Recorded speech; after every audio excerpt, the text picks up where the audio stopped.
اللہ اللہ اللہ اللہ اللہ اللہ اللہ اللہ اللہ لا الہ الا ہو اللہ اللہ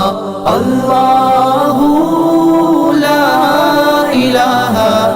الا ہو۔ اعوذ باللہ من الشیطان الرجیم، بسم اللہ الرحمن الرحیم۔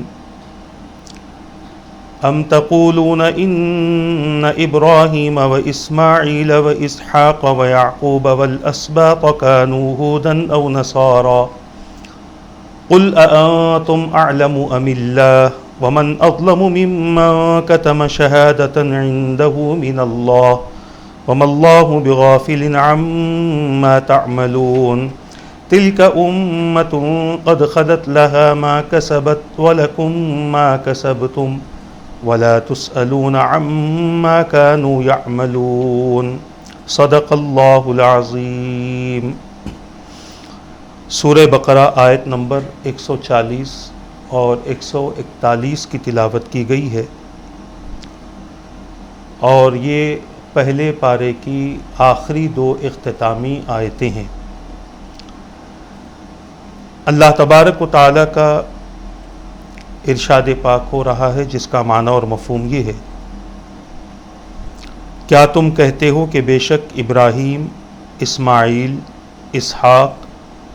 یعقوب علیہم السلام اور ان کی اولاد یہودی یا عیسائی تھے؟ آپ کہیے، کیا تم زیادہ جاننے والے ہو یا اللہ؟ اور اس سے زیادہ ظالم کون ہوگا جس نے اس شہادت کو چھپایا جو اس کے پاس اللہ کی طرف سے ہے، اور اللہ تمہارے کاموں سے غافل نہیں ہے۔ وہ ایک امت ہے جو گزر چکی ہے، اس نے جو کام کیے اس کے لیے ان کا بدلہ ہے، اور تم نے جو کام کیے تمہارے لیے ان کا بدلہ ہے، اور ان کے کاموں کے متعلق تم سے سوال نہیں کیا جائے گا۔ عزیزان ملت اسلامیہ، محترم ناظرین و سامعین کرام، جیسا کہ آپ میں سے اکثر حضرات جانتے ہیں کہ الحمدللہ ہفتے میں ایک مرتبہ درس تفسیر کلام پاک کا سلسلہ کافی وقت سے چل رہا ہے، اور آپ میں سے اکثر حضرات اس کو سماعت بھی کر رہے ہیں اور اس سے مستفیض بھی ہو رہے ہیں۔ جن لوگوں کو پچھلی نشستیں یاد ہے، انہیں اس بات کا بھی علم ہے کہ قرآن کریم کی جو آیتیں ہم تلاوت کر رہے ہیں، جو معنی اور مفہوم بیان کیا جا رہا ہے، اور اس معنی اور مفہوم کے تحت جو درس دیا جا رہا ہے، اس کا تعلق حضرت سیدنا ابراہیم علیہ السلام، حضرت سیدنا یعقوب علیہ السلام اور ان کی اولادوں سے ہے، اور اس کے اصل مخاطب یہودی ہیں یا عیسائی ہیں، جنہوں نے اپنی کوششوں کے ساتھ اس بات کے ارادے کیے تھے کہ کسی طرح سے ان اصحاب کو دین اسلام سے بہکایا جائے، یا ان کے اندر اسلام کے تعلق سے، دین کے تعلق سے اور پچھلے انبیاء کرام کے تعلق سے شکوک و شبہات ڈالے جائیں۔ اس بنا پر وہ کوششیں کرتے تھے، کیونکہ ان کے پاس میں پہلے ہی سے توریت موجود تھی، ان کے پاس میں انجیل موجود تھی، اور وہ ان کتابوں کے حوالے دیتے ہوئے ان کی کوشش یہ تھی کہ وہ ایمان والوں کے نظریات کو کمزور کرے، اور حد تو یہ تھی کہ وہ کبھی کبھار حضور اکرم صلی اللہ تعالی علیہ وسلم سے اپنے انبیاء کرام کے بارے میں حجتیں کرتے تھے، بحث کرتے تھے، اور کوشش کرتے تھے کہ کسی طرح سے حضور اکرم صلی اللہ تعالی علیہ وسلم کو کسی معاملے میں خاموش کرا دیں تاکہ ان کی جیت ہو اور وہ غالب ہو سکے۔ یہ صرف ان کی کم عقلی، ان کی جہالت کا نتیجہ تھا، جس کی بنیاد پر وہ کوششیں کرتے تھے، مگر انہیں اس بات کا علم تھا بھی، جانتے تھے کہ ہم کتنی بھی کوشش کر لیں ہمارے دین کو ہم اس آخری دین پر غلبہ نہیں دے سکتے، اس آخری دین پر غالب نہیں کر سکتے، اور ہمارے نبیوں کی جو شان، جو شوکت ہے، کتنی بھی کوشش کر لیں حضور اکرم صلی اللہ تعالی علیہ وسلم کی شان سے اور آپ کی عظمت سے بڑھا نہیں سکتے، کیونکہ جس توریت میں انہوں نے اللہ تبارک و تعالیٰ کے احکام پڑھے تھے، جس انجیل میں انہوں نے اللہ تبارک و تعالیٰ کے احکام پڑھے تھے، اسی توریت اور انجیل میں انہیں یہ بھی بتا دیا گیا تھا کہ حضور اکرم صلی اللہ تعالی علیہ وسلم کی شان کیا ہوگی، آپ کا مقام کیا ہوگا، آپ کا منصب کیا ہوگا، آپ کی عزتیں اور آپ کی عظمتیں کیا ہوں گی، اور اللہ تبارک و تعالی آپ کو جو دین عطا فرمائے گا اس دین کا مقام و منصب کیا ہوگا۔ مگر چونکہ انہوں نے حضور اکرم صلی اللہ تعالی علیہ وسلم کا انکار کیا تھا یہ سوچ کر کہ کہیں ان کے اقرار سے ہمارے انبیاء کی عظمتیں کم نہ ہو جائیں، معاذ اللہ، یہ سوچ ان کے دل و دماغ پر غالب رہی، اسی وجہ سے وہ اپنے مذہب پر قائم رہے اور قیامت تک اللہ تبارک و تعالیٰ کے غضب کا، اللہ کی لعنت کا اور گمراہی کا شکار ہو گئے۔ اللہ تبارک و تعالیٰ نے بار بار ان یہودیوں کا تذکرہ اس لیے فرمایا کہ آنے والی امت اور بالخصوص وہ جو اللہ کی توحید اور حضور کی رسالت کا اقرار کرتے ہیں، انہیں اپنے انبیاء کے بارے میں علم ہونا چاہیے، اپنے نبیوں کے بارے میں معلومات ہونی چاہیے کہ کہیں ایسا نہ ہو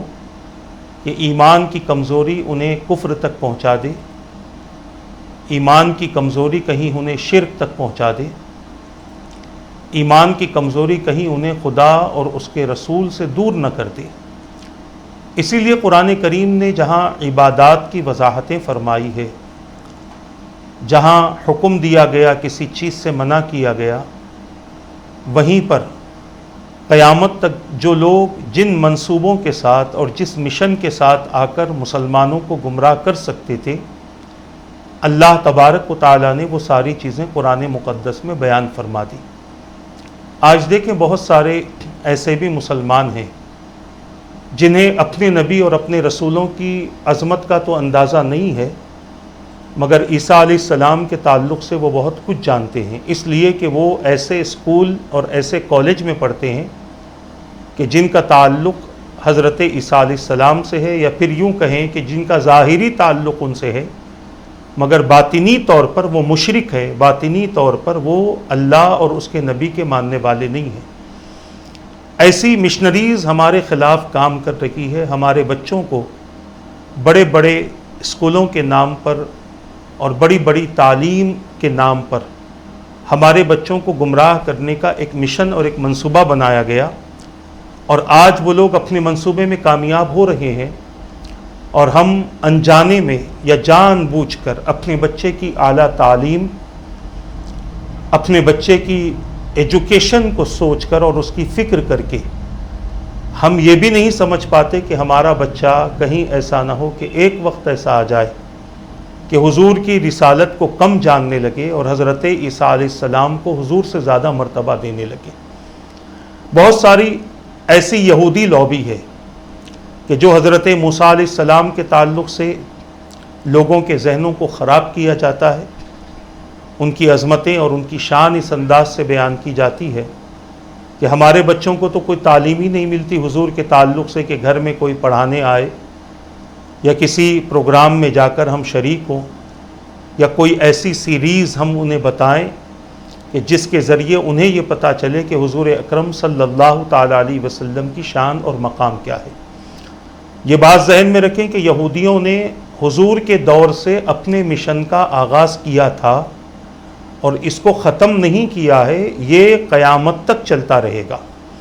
اس دور میں ایمان والے حضور اکرم صلی اللہ علیہ وسلم کو دیکھتے تھے، ان کے فرامین سنتے تھے، ان کی اتباع کرتے تھے، ان کی اطاعت کرتے تھے، اسی لیے وہ لوگ ان کی باتوں میں آنے سے محفوظ رہے۔ مگر جیسے جیسے زمانہ حضور سے دور ہوتا گیا، جیسے ہمارا زمانہ ہے، حضور سے 1400 سال قریب، 1400 سال سے زیادہ عرصہ دوری کا زمانہ ہے۔ اب ہمارے زمانے میں ہم دیکھیں ہمارے ایمان کی کتنی کمزوری ہوگی، ہمارے عقیدہ توحید و رسالت کی کتنی کمزوری ہوگی، دین سے ہمارا کتنا تعلق ہے، اسلام سے، شریعت سے، احکام شریعت سے ہمارا کتنا تعلق ہے۔ جب ہم اتنے کمزور ہیں ہمارے رشتہ بندگی اور رشتہ غلامی میں، تو پھر دین کے تعلق سے ہم کیا سوچیں اور دین کے تعلق سے ہم اپنے رشتے کو کتنا مضبوط بتائیں یا کتنا کمزور بتائیں۔ اس دور سے انہوں نے اپنی محنتوں کا آغاز کیا تھا، اپنی کوششوں کا آغاز کیا تھا، مگر اس دور میں تو کامیاب نہ ہو سکے۔ حضور اکرم صلی اللہ تعالیٰ علیہ وسلم کے دور کے بعد وہ اپنی چالیں چلنے لگے، انہوں نے بہت زیادہ اختلافات پیدا کروائے۔ حضرت عثمان غنی رضی اللہ تعالیٰ عنہ کے دور سے یہ سلسلہ شروع ہوا، مولائے کائنات کے دور میں بھی انہوں نے اس اختلافات، شکوک و شبہات کی بنیاد کو اور اپنی طرف سے ان کلمات کو نکالنے لگے، یہاں تک کہ وہ چلتے چلتے آج ہم تک پہنچ چکے ہیں۔ اور ہمارے دور میں تو انہوں نے ہر طریقے سے ہم پر محنتیں اور کوششیں کی ہیں، اور وہ اپنے مقصد اور اپنے مشن میں کامیاب ہو رہے ہیں۔ آپ دیکھیں ہمارے دور میں صرف وہ تعلیم کے نام پر نہیں آتے، بلکہ ہمارے دور میں غذاؤں کے نام پر بھی آ چکے ہیں، ہمارے دور میں کاسمیٹکس کے نام پر بھی آ چکے ہیں، ہمارے دور میں انٹرٹینمنٹ کے نام پر بھی آ چکے ہیں، ہمارے دور میں سیل فون اور سوشل میڈیا کے ذریعے بھی ہم تک پہنچ چکے ہیں۔ یعنی ہر طریقے سے، چاروں طرف سے، اوپر سے نیچے سے انہوں نے ہم پر کنٹرول کر لیا ہے۔ یہی وجہ ہے کہ ہمارے لباس تبدیل ہوئے، ہمارے سر کے بال تبدیل ہوئے، ہمارے چہرے تبدیل ہوئے، ہماری مونچھ، ہماری داڑھی تبدیل ہو گئی، بعضوں نے نکال دیا، بعض لوگوں نے رکھا تو ایسی رکھا جس میں نبی کی سنت کا مذاق اڑایا جا رہا ہے۔ ہمارے لباس تبدیل ہوئے، بہت سارے مسلمان مرد گھٹنوں کے اوپر تک کپڑا استعمال کرنے لگے، جس کو حرام قرار دیا گیا۔ بہت سارے مسلمان عورتیں اتنا باریک لباس پہنتی ہیں کہ جس سے ان کے جسم نظر آتے ہیں، جسم کی خوبصورتی نظر آتی ہے، بے پردہ ہو چکی، پردے کی ضرورت محسوس نہیں ہوتی، اور مکمل طور پر ان کی سازشوں کا ہم شکار ہو چکے۔ اب اس کے بعد ہم بتائیں کہ ہمارے پاس میں دین کتنا باقی ہے، ہم بتائیں کہ ہمارے پاس میں حضور سے رشتہ غلامی کیا باقی ہے اور اللہ سے رشتہ بندگی کیا باقی ہے۔ عزیزان ملت اسلامیہ، ان کی یہ چالیں قیامت تک چلیں گی، جب تک ان کو ختم نہیں کر دیا جائے گا اس وقت تک یہ سلسلہ ان کا چلتا رہے گا۔ اور اگر مسلمان اس کا شکار ہوتے رہے تو پھر انہیں مسلمانوں پر غالب آنے کے لیے ہتھیاروں کو اٹھانے کی ضرورت نہیں ہے، ایسی ہی چیزیں وہ پیش کر دیں گے، مسلمان اس میں مصروف رہیں گے، اور وہ اطمینان سے اسپین میں جو حالتیں ہماری ہوئی تھی وہی حالت ہماری پھر سے ہونے کے اندیشے اور پھر سے ایسی حالت ہونے کے خطرات ہو سکتے ہیں۔ اسی لیے اپنے ایمان کو مضبوط کرنا ہو تو کسی اور کتاب کی ضرورت نہیں، قرآن اور حدیث کی ضرورت ہے۔ اس سے ہمارا ایمان مضبوط ہوتا ہے، اس سے ہمارا خدا سے، خدا کے رسول سے اور خدا کے دین سے رشتہ مضبوط ہوتا ہے۔ جب تک ہم قرآن پڑھ کر سمجھنے کی کوشش نہیں کریں گے اس وقت تک ہم ان کی سازشوں سے بچ نہیں سکتے، اس وقت تک ہم ان کے منصوبوں سے بچ نہیں سکتے، اس وقت تک ہم ان کے مشن سے نہیں بچ سکتے۔ آج پوری دنیا میں اسلام کی مخالفت کی جا رہی ہے، اور اسلام کی مخالفت کرنے کے لیے پہلے یہ لوگ ہتھیار اٹھاتے تھے، بم گراتے تھے، گولہ بارود ڈالتے تھے، گولیاں چلاتے تھے۔ اب کسی چیز کی ضرورت نہیں، اب ہمارے ایمان کو کمزور کرنے کا طریقہ انہیں مل چکا ہے۔ ہمیں بہت ساری چیزوں میں بدمست کر دیا ہے، اتنا مست کر دیا ہے کہ فون کی گیم کھیلتے ہوئے بچوں کے کانوں میں اذان کی آواز تک نہیں آتی، فون کی گیم میں اتنا مصروف ہے کہ اذان ہونے کے بعد نماز پڑھنے کی توفیق بھی ہمیں نہیں ہوتی۔ اب بتاؤ اس سے زیادہ ان کا غلبہ ہمارے اوپر کیا ہو کہ ہم اپنی اللہ کی عبادتوں سے محروم ہو چکے، اللہ کے ذکر سے محروم ہو چکے۔ جو انگلیاں قرآن کی طرف، قرآن کی آیتوں میں پھرنی چاہیے تھی، وہی انگلیاں آج گیم کے لیے استعمال ہو رہی ہے، وہی انگلیاں آج کسی چیز کو اسکرول کرنے کے لیے استعمال ہو رہی ہیں۔ جن ہاتھوں سے قرآن پکڑا جانا تھا،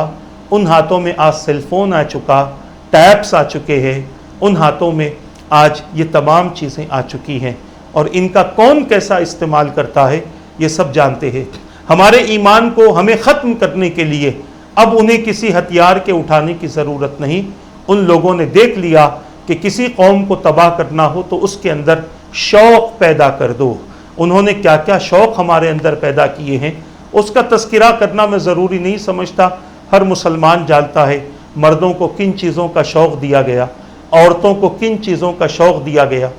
نوجوانوں کو کن چیزوں کے شوق میں مبتلا کیا گیا، بچوں کو کن شوق میں مبتلا کیا گیا، بوڑھوں کو کن شوق میں مبتلا کیا گیا۔ یہ ساری سازشیں ان کی اسلام کے خلاف ہے، اور اس کے ذریعے وہ ہمیں کنٹرول کرنا چاہتے ہیں کہ ہم کہاں پر ہیں، ہم کہاں بیٹھے ہیں، ہم کہاں کہاں جا رہے ہیں، ہم کتنا وقت کہاں گزار رہے ہیں۔ یہ سارا کا سارا آپ کو اپڈیٹ گوگل دیتا ہے، اور یہ گوگل چلانے والی یہی یہودی لابی ہے۔ عزیزان ملت اسلامیہ، میں یہ بتانا چاہتا ہوں کہ انہوں نے ہر طرح سے ہمیں کنٹرول کر رکھا ہے، اور یہ ان کی سازشیں آغاز ہوا تھا حضور کے دور سے اور ختم ہوگا حضرت عیسیٰ علیہ السلام کے دور میں۔ حضرت عیسیٰ علیہ السلام ان ساری چیزوں کو ختم فرمائیں گے، اور پھر ایک بار اسلام کا بول بالا ہوگا۔ خیر، ہماری زندگی اتنی طویل ہے کہ نہیں ہے، مگر جو زندگی ہماری ہے اس زندگی میں ہماری ذمہ داری ہے کہ یہودیوں سے اپنے آپ کو محفوظ رکھیں اور عیسائیوں سے اپنے آپ کو محفوظ رکھیں۔ قرآن نے تو خاص طور سے بیان فرما دیا، یا ایھا الذین آمنوا لا تتخذوا الیہود والنصارى اولیاء بعضهم اولیاء بعض۔ رب قدیر بیان فرماتا ہے، چھٹے پارے کے 12ویں رکوع کی پہلی آیت ہے۔ میرا رب فرماتا ہے، جس کا معنی اور مفہوم یہ ہے، اے ایمان والو، یہودیوں کو اور نصرانیوں کو اپنا دوست نہ بناؤ، وہ ایک دوسرے کے دوست ہیں، وہ ظاہری طور پر ایک دوسرے کے خلاف ہیں، مگر جب یہ دونوں مل کر مسلمان اور اسلام کے خلاف ہوتے ہیں تو یہ دونوں مل جاتے ہیں، ان کی آپسی رنجشیں دور ہو جاتی ہیں، ان کی آپسی عداوتیں ختم ہو جاتی ہیں، اور یہ مسلمانوں کے خلاف ایک جہت ہو کر، متفق ہو کر، متحد ہو کر، اور بہت زیادہ متفق ہو کر مسلمانوں کے خلاف اپنے منصوبوں کو یہ انجام دیتے ہیں۔ عزیزان ملت اسلامیہ، اسی لیے ان کی چال سے اور ان کے مکر سے ہمیں بچنا ضروری ہے۔ قرآن یہی کہتا ہے۔ اب تک آپ نے گزشتہ نشست میں جو آیتیں آپ نے سنی تھی، ایک ہی آیت پر 2 نشستیں ہوئی تھیں، اور وہ آیت 139 تھی، جس میں اخلاص کا تذکرہ کیا گیا تھا، اور اللہ کے بارے میں جو یہودی اور عیسائیوں کے جھگڑے تھے کہ وہ کہتے تھے کہ ہم خدا سے محبت کرتے ہیں، وہ ہمارا رب ہے، تو اللہ نے فرمایا وہ ہمارا رب ہی نہیں بلکہ وہ تمہارا بھی رب ہے۔ اور اس کے بعد اللہ تبارک و تعالیٰ نے ایمان کی بنیاد اخلاص پر رکھی کہ اخلاص جس کے پاس ہوگا اس کا ایمان اتنا ہی مضبوط ہوگا۔ اب اسی کے فوری بعد اللہ تبارک و تعالیٰ نے پھر یہودیوں اور عیسائیوں کا ذکر فرمایا، اور پھر ارشاد فرمایا، کیا تم کہتے ہو کہ بے شک ابراہیم، اسماعیل، اسحاق، یعقوب علیہم السلام اور ان کی اولاد یہودی یا عیسائی تھے؟ آپ کہیے، کیا تم زیادہ جانتے ہو یا اللہ؟ اس کی تفسیر بیان کرتے ہوئے مفسرین بیان فرماتے ہیں، یہود کہتے تھے کہ حضرت ابراہیم علیہ السلام اور ان کی اولاد میں سے یہ انبیاء یہودی تھے، اور عیسائی ان کو عیسائی کہتے تھے۔ یہ دونوں جب ایک دوسرے کے خلاف آتے تھے، چونکہ ان کے عقیدے ایک دوسرے کے خلاف ہیں، ان کا مزاج ایک دوسرے کے خلاف ہے، یہ دونوں اپنے نبیوں کے بارے میں جھگڑتے ہیں، اور ایک دوسرے کے خلاف ان کی زبان یہاں تک چلتی ہے. قرآن کہتا ہے وقالت الیہود لیست النصارى علی شیء وقالت النصارى لیست الیہود علی شیء وہم یتلون الکتاب. پہلے پارے کے 14ویں رکوع کی ابتدائی آیت کا حصہ میں نے پڑھا. اللہ فرماتا ہے کہ یہودی کہتے ہیں کہ عیسائی کچھ نہیں ہے، نصرانی کچھ نہیں ہے، اور نصرانی کہتے ہیں یہودی کچھ نہیں ہے، حالانکہ یہ دونوں کتاب پڑھتے ہیں. یہ دونوں کتاب کی تلاوت کرتے ہیں، ان کے پاس میں کتاب موجود ہے. ہر نبی کا مقام اللہ کے نزدیک الگ ہے. نبیوں کو لے کر کسی کی شریعت کو برا کہنا، رسولوں کو لے کر کسی کی تعلیمات کو برا کہنا، رسولوں کو لے کر ان کے تعلق سے جھگڑا کرنا، یہ دین اور اسلام نہیں سکھاتا. ہمارا ایمان تمام انبیاء پر ہے. ہم تمام انبیاء سے اپنی عقیدتیں رکھتے ہیں، اپنی محبتیں رکھتے ہیں، مگر آخری رسول ہمارے محمد الرسول اللہ صلی اللہ علیہ وسلم ہے. ان کی شریعت تمام شریعتوں پر غالب ہے، ان کی نبوت تمام نبوت پر غالب ہے، ان کی رسالت تمام رسولوں پر غالب ہے. مگر ہم نبوت کے معاملے میں کسی میں فرق نہیں کرتے. رسالت کے معاملے میں ہم فرق نہیں کرتے. لا نفرق بین احد من رسولہ. جہاں فضیلت کی بات آتی ہے تو ہم یہ کہتے ہیں، ہم نہیں، قرآن کہتا ہے کہ اللہ تبارک و تعالیٰ نے بعض رسولوں کو بعض رسولوں پر فضیلت عطا فرمائی ہے. جیسے حضرت آدم علیہ السلام صفی اللہ ہے، حضرت نوح علیہ السلام نجی اللہ ہے، حضرت ابراہیم علیہ السلام خلیل اللہ ہیں، حضرت اسماعیل علیہ السلام ذبیح اللہ ہیں. یہ سب فضیلتیں ہیں. حضرت موسیٰ علیہ السلام کلیم اللہ ہیں، حضرت عیسیٰ علیہ السلام روح اللہ ہیں. اسی طرح حضرت محمد الرسول اللہ صلی اللہ علیہ وسلم حبیب اللہ ہیں. یہ تمام خوبیاں ان کے اندر موجود ہیں. اور جتنی خوبیاں پچھلے انبیاء میں انفرادی طور پر موجود تھی، وہ ساری خوبیاں میرے مصطفیٰ میں اللہ نے جمع فرما دی ہیں. حضور اکرم صلی اللہ تعالی علیہ وسلم کا حبیب اللہ ہونا مطلب یہ ہے کہ پچھلے انبیاء کی تمام خوبیاں حضور اکرم صلی اللہ تعالی علیہ وسلم میں جمع ہیں. اسی لیے کسی شاعر نے کیا خوب کہا، حسن یوسف دم عیسیٰ ید بیضا داری آنچ خوبہ ہما دارن تو تنہا داری. جس کا مفہوم یہ ہے کہ یوسف علیہ السلام کا حسن، عیسیٰ علیہ السلام کی پھونک، موسیٰ علیہ السلام ید بیضا رکھتے تھے. یا رسول اللہ، ان کی خوبیاں الگ الگ تھی، وہ تمام خوبیاں آپ کے اندر جمع ہے. تو بتانے کا مقصد و منشا یہ ہے کہ نبیوں کو لے کر ان کی شریعتوں میں مداخلت کرنا، ان کی شریعتوں کو برا کہنا، ان کی شریعتوں کو غلط کہنا، یہ بات اللہ کے رسول نے کبھی سکھائی نہیں ہے، اور نہ کسی نبی کی تعلیم ایسی رہی ہے، اور نہ کسی نبی نے یہ کہا ہے کہ معاذ اللہ فلاں نبی کا مقام میرے نیچے ہے یا میرے بعد ہے یا فلاں ہے. اس طریقے کی بات کبھی نہیں کی گئی. حضور اکرم صلی اللہ تعالی علیہ وسلم کے سامنے جب صحابہ نے پچھلی انبیاء کا ذکر فرمایا تو حضور نے ان کی عظمتوں کا انکار نہیں فرمایا، بلکہ فرمایا تم نے جیسے بیان کیا ہے انبیاء کی فضیلتیں، یقیناً وہ ویسے ہی ہیں. اللہ نے ان کو وہ مقام عطا کیا، مجھے یہ مقام عطا کیا ہے. تو عرض کرنا یہ ہے، یہودی اور عیسائی آپس میں بہت جھگڑا کرتے تھے، مگر جب اسلام آیا تو ان دونوں نے مل کر اسلام کے خلاف مشن چلایا، اسلام کے خلاف سازشیں کی، اسلام کے خلاف شکوک و شبہات پیدا کرنے کی کوششیں کی. میں نے آغاز ہی میں کہا کہ اس دور کے صحابہ میں استقامت تھا، اس دور کے صحابہ میں حضور سے عقیدت تھی، اور وہ اسلام کو اچھی طرح سمجھتے تھے. مگر ہم اسلام کو اچھی طرح نہ سمجھنے کی وجہ سے ان کے منصوبوں کا شکار ہو گئے. انہوں نے جیسے سر کے بال رکھنے کہے ہم نے ویسے ہی رکھے، جیسے داڑھی کرنی کہی ہم نے ویسے ہی رکھی، جیسے لباس پہننا بتایا ویسے ہی ہم نے پہن لیا، جیسے کھانا کھانے کے طریقے ہمیں بفے سسٹم کے طور پر دے دیے وہ کر لیے. آج اکثر مسلمانوں میں شراب عام ہے جس کو برا نہیں سمجھا جاتا، زنا عام ہے جسے غلط نہیں سمجھا جاتا، بے حیائی عام ہے جسے برائی نہیں سمجھی جاتی، فواحشات اور منکرات میں اس کا تذکرہ نہیں کیا جاتا، سود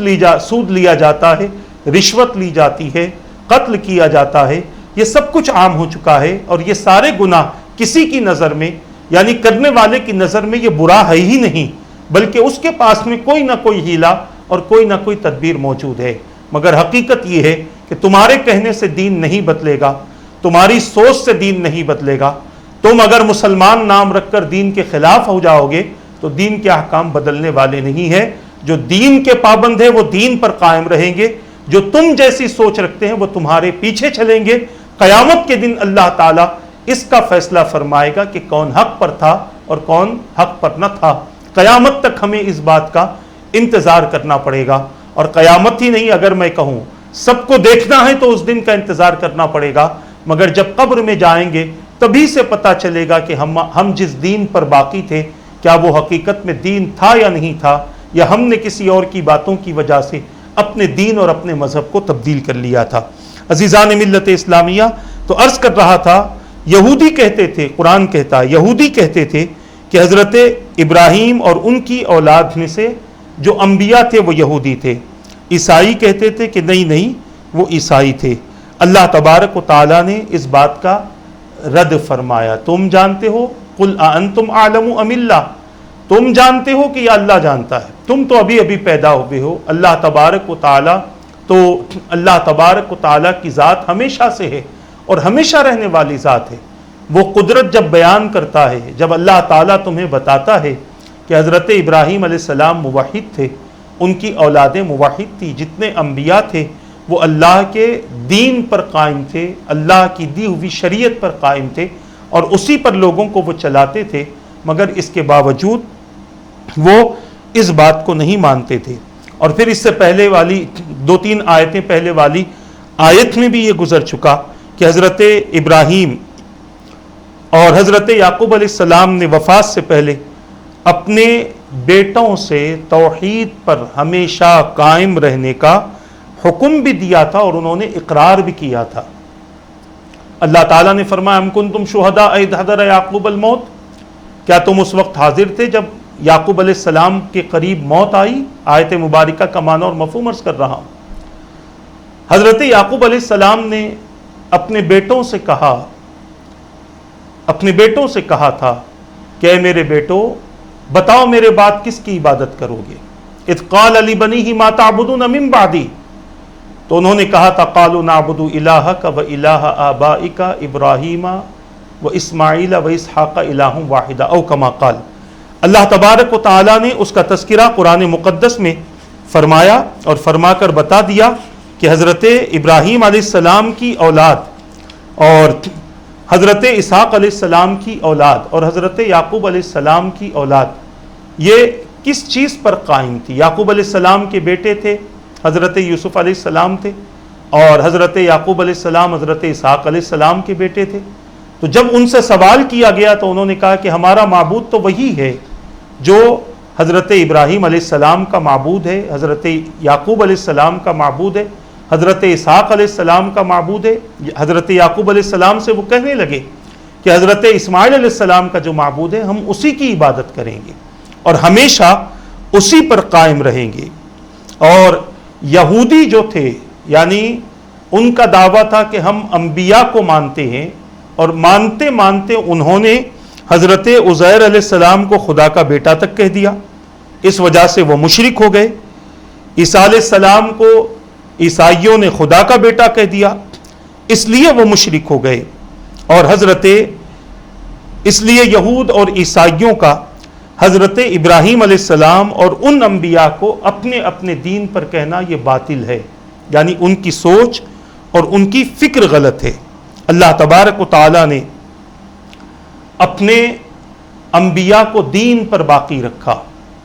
اور تمام انبیاء کرام دین کی دعوت دینے کے لیے تشریف لائے۔ یہ اور بات ہے کہ ان کی شریعتیں الگ الگ رہیں، مگر وہ دعوت دینے آتے تھے دین کی۔ لوگوں کے مزاج، لوگوں کی سوچ اور لوگوں کی فکر کی وجہ سے اللہ تبارک و تعالیٰ نے شریعتیں الگ دی ہیں،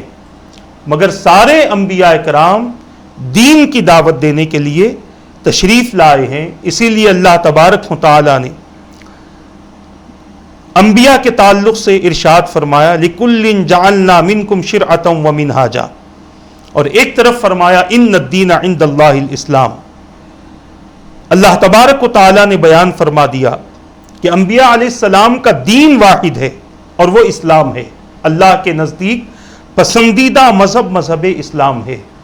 یہ ہر نبی کے دور میں اللہ کا پسندیدہ مذہب اسلام رہا. ان کی شریعت الگ رہی. جیسے اللہ تبارک و تعالیٰ نے فرمایا لِكُلٍّ جَعَلْنَا مِنْكُمْ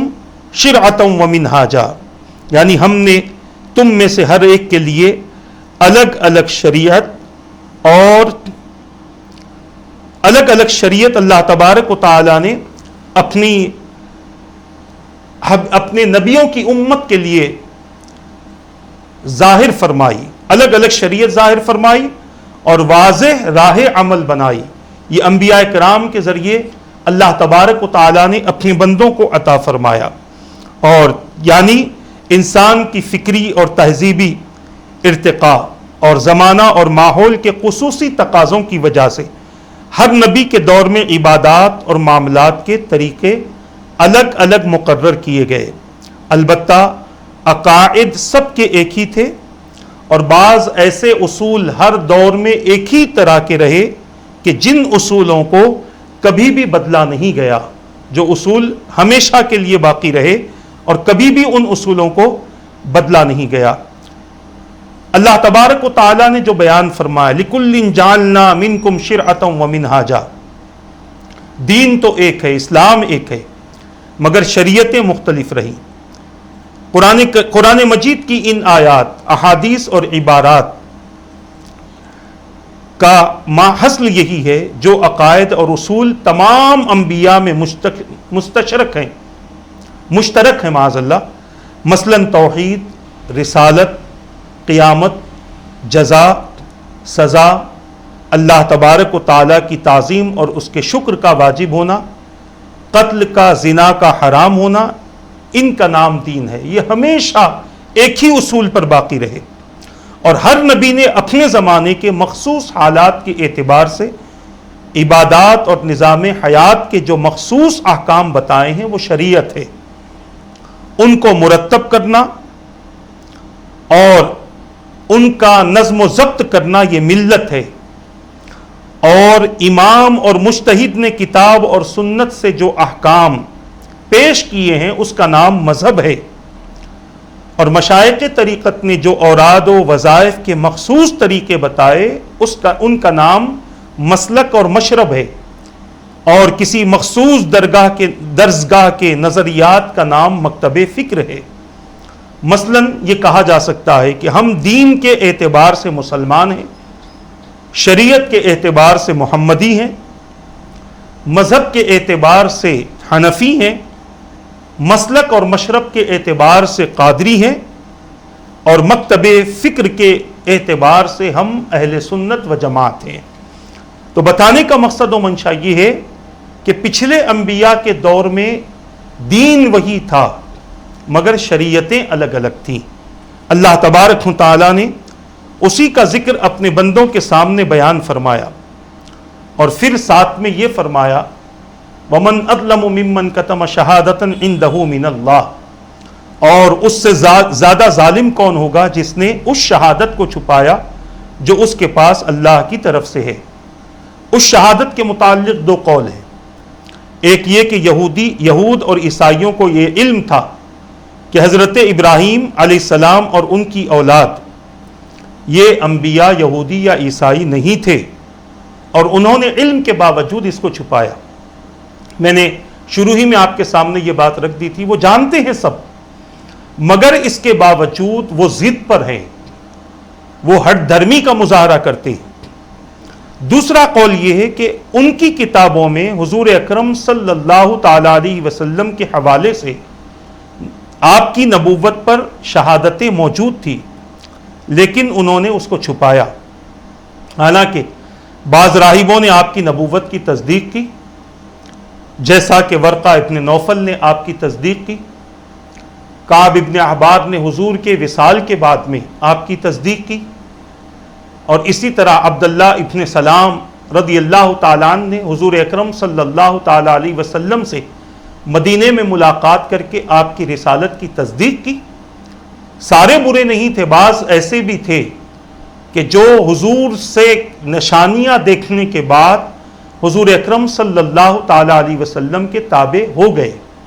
حضور اکرم صلی اللہ تعالیٰ علیہ وسلم کی اطاعت کرنے والے ہو گئے، کیونکہ ان کے نبی کا ان کے لیے حکم یہی تھا، وَمُبَشِّرًا بِرَسُولٍ يَأْتِي مِن بَعْدِهِ اسْمُهُ احمد، کہ میرے بعد میں جو رسول آنے والے ہیں جن کا نام احمد ہے، میں ان کی خوشخبری دے رہا ہوں۔ تو جو اپنے نبی کے ماننے والے تھے، ان کی کتاب پر صحیح طور پر عمل کرنے والے تھے، انہوں نے مذہب اسلام قبول کیا، مگر اکثریت حضور اکرم صلی اللہ تعالیٰ علیہ وسلم کی مخالف میں رہی، کیونکہ ان کے علماء، ان کے راہب یہ نہیں چاہتے تھے کہ یہ لوگ اسلام قبول کریں، کیونکہ اگر یہ لوگ اسلام قبول کر لیں گے تو ان کے گھر کا کھانا پانی بند ہو جائے گا، ان کی دکانیں بند ہو جائیں گی، کیونکہ صحیح راستے پر آ گئے تو پھر ان کو پتہ چل جائے گا کہ ہم اب تک غلط راستے پر تھے اور جس کی بات ہم مان رہے تھے سب سے بڑا غلطی پر وہ تھا۔ آج بھی بہت سارے ایسے لوگ موجود ہیں جو دین کے نام پر دین کا استحصال کرتے ہیں اور اپنے چاہنے والوں کو، اپنے معتقدین کو کسی دوسروں تک، علماء حق تک پہنچنے نہیں دیتے کہ کہیں ایسا نہ ہو کہ ان کا راز کھل جائے، ان کے چہرے سے پردہ اٹھا دیا جائے اور ان کی حقیقت پتہ چل جائے کہ یہ نماز نہیں پڑھتا جبکہ نماز فرض ہے، یہ روزے نہیں رکھتا جبکہ روزے فرض ہے، یہ باجماعت نماز نہیں پڑھتا جبکہ جماعت نماز پڑھنے کا حکم رسول اکرم صلی اللہ تعالیٰ علیہ وسلم نے دیا ہے۔ یہ ساری حقیقتیں جب کھل جائیں گی تو پھر اس کی عزت کیا باقی رہے گی؟ یہی حالات ان یہودیوں کے تھے، ان یہودیوں کے راہبوں کے تھے جنہوں نے لوگوں کو اپنا گرویدہ بنا لیا تھا، اور کوشش یہ تھی کہ کسی طرح سے ان کے چاہنے والے کہیں بہکے نہیں اور ان کے چاہنے والے کہیں بٹکے نہیں۔ جب بہت سارے لوگوں نے آپ کی نبوت کی تصدیق کی، قرآن کہتا ہے یعرفونہ کما یعرفون ابناءہم، اس نبی کو اس طرح پہچانتے ہیں جیسے وہ اپنے بیٹوں کو پہچانتے ہیں، اس کے باوجود وہ حسد کی آگ میں جلتے رہے اور اس کی وجہ سے وہ شہادتوں کو چھپاتے رہے۔ عزیزان ملت اسلامیہ، اس کے بعد اللہ تبارک و تعالیٰ نے ارشاد فرمایا وَمَا اللَّهُ بِغَافِلٍ عَمَّا تَعْمَلُونَ، کہ اللہ تبارک و تعالیٰ جو تم کرتے ہو اس سے بے خبر نہیں ہے، وہ باخبر ہے، وہ جانتا ہے تم کیا کر رہے ہو، اور پھر تمہارے لیے تو اللہ تبارک و تعالیٰ نے عذاب پیدا کر رکھا ہے۔ اب اس کے بعد رب فرماتا ہے، آج ہم اس گفتگو کو مکمل کریں گے، اللہ فرماتا ہے وہ ایک امت گزر چکی ہے اس نے جو کام کیے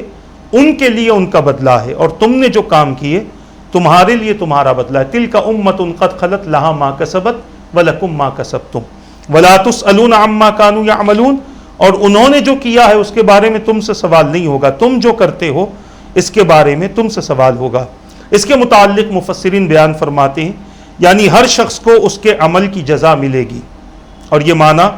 برحق ہے، لیکن اس کا یہ نتیجہ نکالنا کہ کسی شخص کو دوسرے کے عمل سے فائدہ نہیں پہنچ سکتا، جیسے فوت شدہ مسلمانوں کے لیے ایصال ثواب کا انکار کرنا، اس آیت کو لے کر یہ باطل ہے۔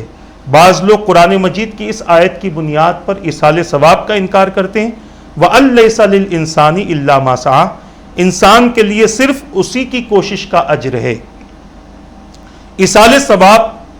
میں دوسروں کے عمل سے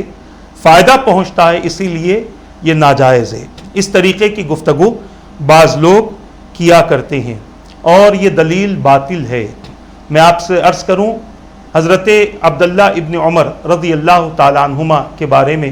یہ مشہور تھا، شاید آپ ہی ہیں، کہ آپ فرمایا کرتے تھے کہ خارجیوں کی ایک نشانی یہ ہے کہ وہ قرآن کریم کی بہت ساری آیتیں جو مشرکین یہود و نصارہ کے حق میں نازل ہوئی ہیں وہ مسلمانوں پر چسپاں کرتے ہیں۔ آج بھی بہت سارے ایسے قسم کے خارجی ہیں جو ایسی آیتوں کو قرآن سے تلاش کرتے ہیں کہ جس کے ذریعے وہ اہل سنت کے بہت سارے اعمال کو باطل، بدعت، کفر اور شرک سے تک کے ملا دیتے ہیں۔ آپ یوٹیوب پر ایسی کئی ویڈیو دیکھتے ہوں گے کہ یہ چیز غلط ہے، یہ چیز غلط ہے، وہ چیز غلط ہے، قرآن نے یہ فرمایا، قرآن نے ایسا فرمایا۔ تو قرآن نے کن کے لیے فرمایا ہے اس سے ایک دو آیت اوپر والی پڑھیں، ایک دو آیت نیچے والی پڑھیں، فوری قرآن کا فیصلہ ہو جائے گا کہ وہ آیتیں اللہ تبارک و تعالیٰ نے کس کے لیے نازل فرمائی ہے؟ علامہ سید احمد طحطاوی رحمۃ اللہ علیہ لکھتے ہیں کہ حضرت ابن عباس رضی اللہ تعالیٰ عنہما نے فرمایا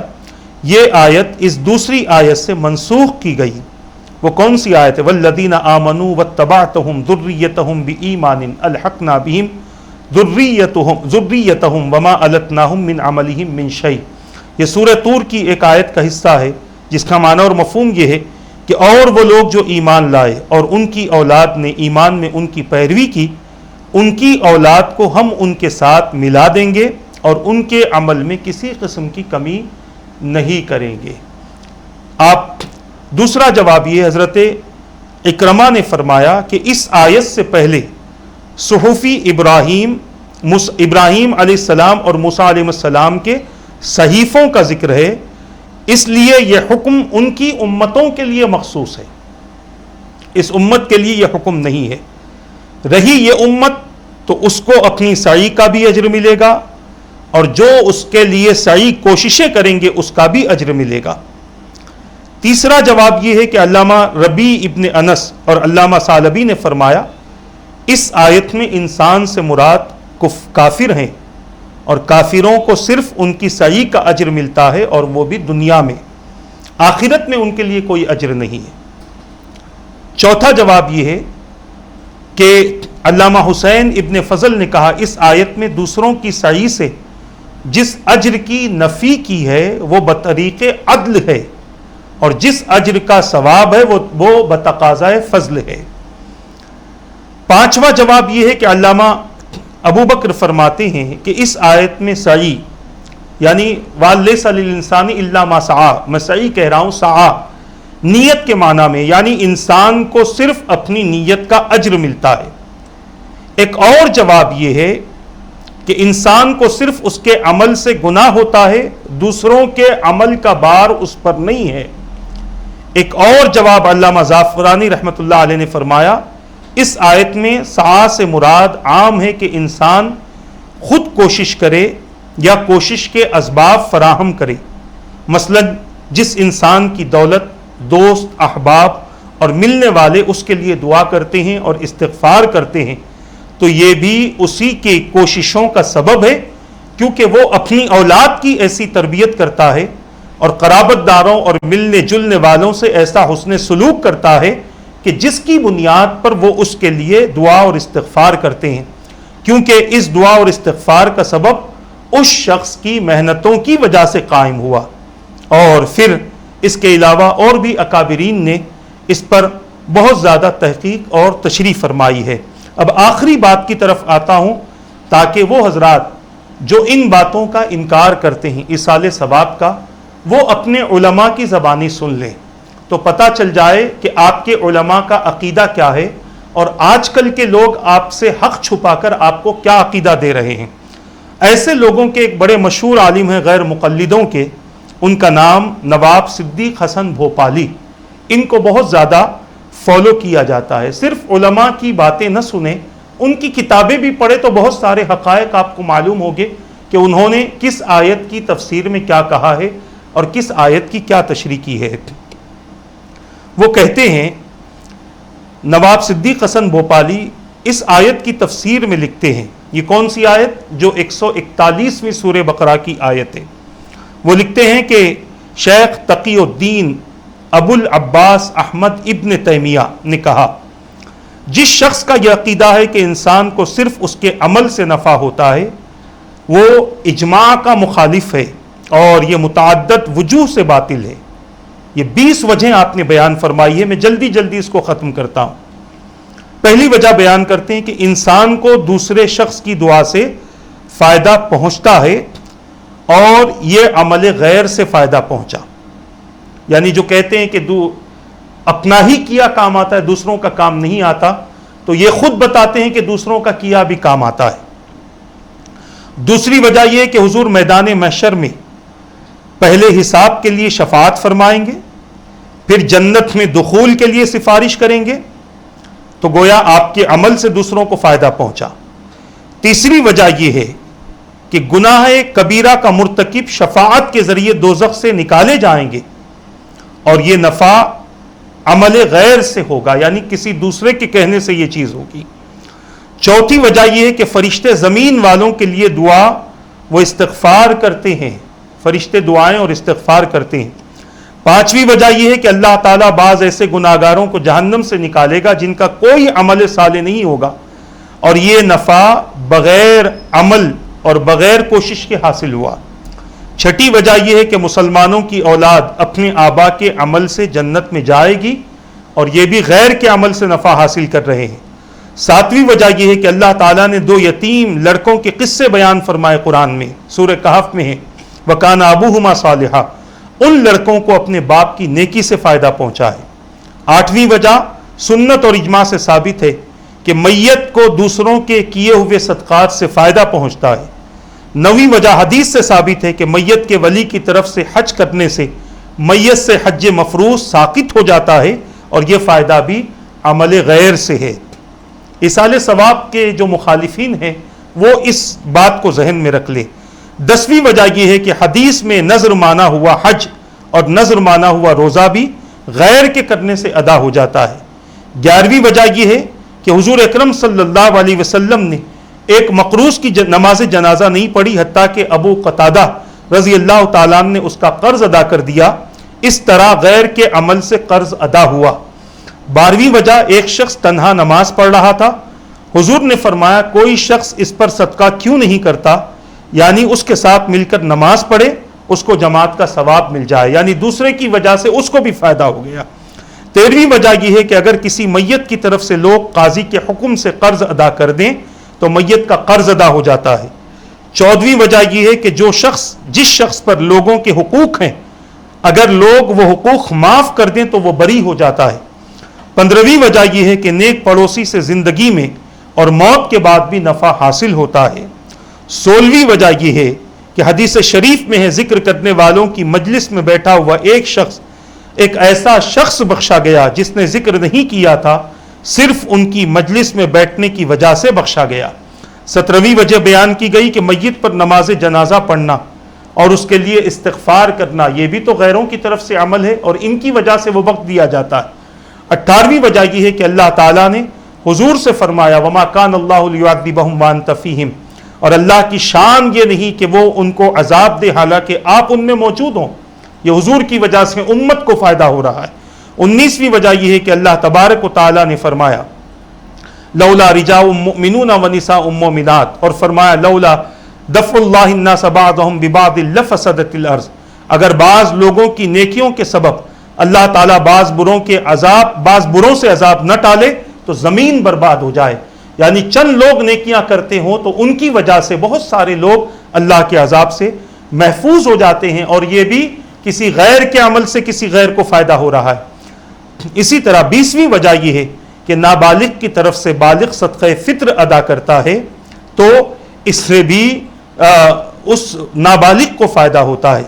اسی طرح 21ویں وجہ ائمہ ثلاثہ کے نظریے کے مطابق نابالغ کی طرف سے اس کا ولی زکوٰۃ ادا کرے تو زکوٰۃ ادا ہو جائے گی۔ یہ عمل غیر سے نفع حاصل کرنا ہوا۔ معلوم ہوا کہ کتاب سنت اور اجتماع کی روشنی میں ایصال ثواب سے فائدہ حاصل ہوتا ہے، اور اس بات کو فتح البیان جلد 9 صفحہ 144 میں جو مصر سے چھپی ہے اس میں اس بات کو نقل کیا گیا، جو نواب صدیق حسن بھوپالی اپنی تفسیر میں یہ بات بیان کرتے ہیں اپنے شیخ کی طرف سے، یعنی جن کے یہ فالوور ہیں ان کی طرف سے یہ بات بیان کی جاتی ہے۔ عزیزان ملت اسلامیہ، آج ہم نے الحمدللہ اللہ تبارک و تعالیٰ کے فضل و عنایات اور حضور اکرم صلی اللہ تعالیٰ علیہ وسلم کے نظر کرم کی وجہ سے ہمارے اکابرین کی دعاؤں کے نتیجے میں پہلے پارے کی آج تفسیر الحمدللہ مکمل ہو چکی ہے۔ انشاءاللہ زندگی باقی رہے گی، یہ سلسلہ چلتا رہے گا۔ آئندہ نشست میں سورہ بقرہ کی آیت نمبر 142 کی تلاوت ہوگی، اور 142 والی جو آیت ہے یہ دوسرے پارے کی ابتدائی آیت ہے۔ انشاءاللہ اسی سے ہم اپنی درس کا آغاز کریں گے۔ اللہ تبارک و تعالیٰ سے دعائے رب قدیر جو کچھ کہا گیا کہنے میں غلطی ہو تو اپنے حبیب کے صدقے معاف فرما دے۔ ان باتوں پر مجھے اور ان سب کو عمل کرنے، ان باتوں کو دوسروں تک پہنچانے کی توفیق عطا فرما، اپنے اور اپنے حبیب کی رضا والی زندگی نصیب فرما۔ ہر قسم کی پریشانیوں سے، مصیبتوں سے، بیماریوں سے، جادوگری سے، اسرار سے، ملامتوں سے، بلیات سے، آفتوں سے، بری نظروں سے، مولا حسد سے اور ہر قسم کے فتنوں سے، ہر قسم کے شر سے، ہر قسم کے حادثات سے ہماری، ہمارے نسلوں کی، ہمارے رشتہ داروں کی، ہمارے پڑوسیوں کی، ہمارے تمام متعلقین کی اور تیرے تمام بندوں کی حفاظت فرما، تیرے تمام بندوں کو خوشحال زندگی عطا فرما، 5 وقتہ نماز کی پابندی عطا فرما، تیرے اور تیرے حبیب کی اطاعت والی زندگی عطا فرما، ایمان کی سلامتی کے ساتھ زندگی عطا فرما، ایمان کی حالت میں کلمہ پڑھتے ہوئے نبی کا دیدار کرتے ہوئے موت نصیب فرما، کل بروز قیامت ہمیں، ہماری نسلوں کو، ہمارے مرحومین کو اپنے حبیب کی شفاعت عطا فرما، اپنے حبیب کے غلاموں کے ساتھ جنت میں داخلہ عطا فرما، برحمتک یا ارحم الراحمین، وما علینا الا البلاغ۔ السلام علیکم ورحمۃ اللہ وبرکاتہ۔ اللہ اللہ اللہ اللہ اللہ اللہ اللہ اللہ اللہ لا الہ الا ہو، اللہ اللہ اللہ